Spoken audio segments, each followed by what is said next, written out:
L'attrait des marques et enseignes pour la publicité sur lieu de vente demeure intact. À contre-courant d'autres supports de communication hors médias tels que le marketing direct, le marché de la PLV continue de progresser et les moteurs de la croissance restent nombreux. La publicité en magasin bénéficie d'une image très positive auprès des consommateurs et s'avère très efficace pour déclencher l'acte d'achat, incitant les distributeurs à investir massivement dans la théâtralisation de leurs points de vente. Les dépenses des annonceurs pour ce type de publicité ont ainsi progressé de 3% en moyenne par an entre 2014 et 2018. L'essor du e-commerce a conduit les enseignes à développer des logiques hybrides appelées phygital pour rediriger les internautes vers les magasins et pour renouveler l'expérience client en point de vente. La publicité sur lieu de vente constitue ainsi le premier support promotionnel utilisé en France devant la publicité par l'objet et ce dynamisme ne se démentira pas à l'avenir selon l'étude Xerfi France.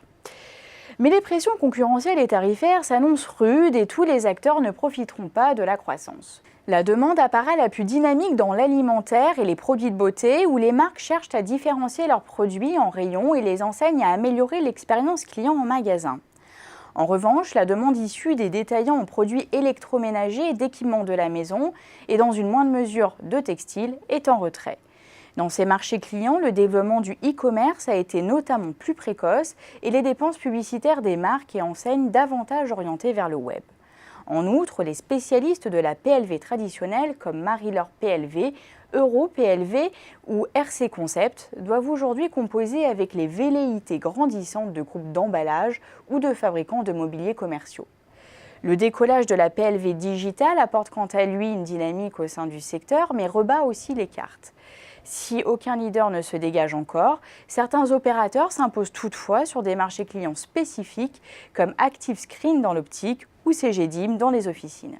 Face à une concurrence exacerbée, les perspectives de croissance dépendent fortement des efforts d'innovation, tant sur l'optimisation des processus de fabrication que sur l'offre de prestations sur mesure.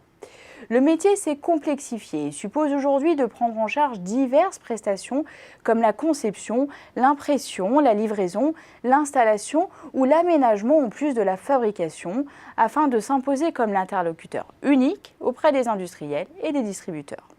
Les fabricants de PLV cherchent par ailleurs des synergies avec des marchés connexes comme la signalétique, l'étiquetage ou le mobilier commercial. La logique d'éco-conception reste centrale dans ces stratégies, étant valorisée tant par la profession que par les clients. Autre vecteur d'innovation, la PLV digitale devient de plus en plus intelligente et offre une expérience d'achat enrichie via la réalité augmentée par exemple. La PLV traditionnelle conserve bien sûr des arguments de poids, mais les professionnels du secteur ne devront pas relâcher leurs efforts d'innovation face à la vague du digital, où d'autres acteurs comme les GAFA sont à leur avantage.